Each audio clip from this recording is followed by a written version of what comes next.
பலம் உள்ளவன். உங்களுக்கு பணம் இருந்தாலும் எவ்வளோ புகழ் இருந்தாலும் ஞானம் இல்லைன்னு வச்சுக்கோங்களேன், அதெல்லாம் உங்களை தாண்டி போயிடும். இன்றைக்கு நான் குற்றாலத்துக்கு பக்கத்துல இருந்து உங்களோட பேசி கொண்டிருக்கிறேன். ஞானமா நம்ம நடந்தா அதுல ஒரு பலன் இருக்குதுங்க, அதுல ஒரு பலம் இருக்குதுங்க. ஒரு மனிதன் இன்டர்வியூக்கு போனார். அவருக்கு வெர்பல் கம்யூனிகேஷன்ல ஃபெயில் ஆகிட்டே இருந்தார். காரணம் என்னன்னு சொன்னா, அவருக்கு காது சரியா கேட்காது, அவருடைய வாய் திக்கு வாய், சரியா பேச வராது அவருக்கு. ஆகவே 6 முறை அவரை ஃபெயில் பண்ணிட்டார். 6 முறை அவர் தோல்வியை கண்டார். 7வது முறை அவர் இன்டர்வியூக்கு போகும்போது அந்த இன்டர்வியூவர் சொன்னாரு, எதுக்காக வந்துகிட்டே இருக்கிறப்பா, நீ தான் இதுக்கு தகுதி இல்லையே, எதுக்கு நீ இந்த மாதிரி திருப்பி திருப்பி இன்டர்வியூக்கு வர, ஃபெயில் ஆகிட்டே இருக்கிறீங்க. அதுக்கு அந்த மனிதன் பேப்பர்ல ஒன்னு எழுதி காமிச்சார்.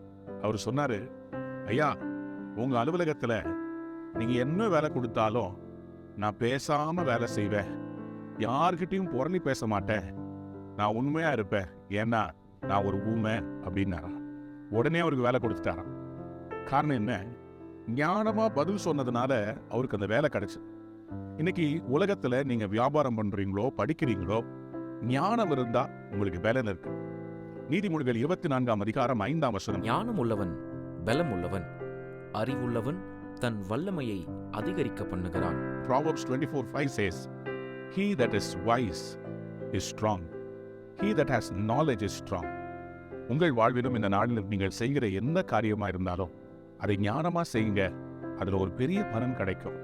எந்த டெசிஷன் எடுத்தாலும் நல்ல ப்ரேயர் பண்ணிட்டு ஞானமா செய்யுங்க. ஞானம் எங்க தெரியுமா ஆரம்பிக்குது? கடவுள்கிட்ட இருந்தா வருது. அவர் தான் அவருடைய ஞானத்தில் அண்ட சராசரங்களையும் படைத்தார். உங்களுக்கும் அதே ஞானத்தை கொடுத்திருக்கிறார்.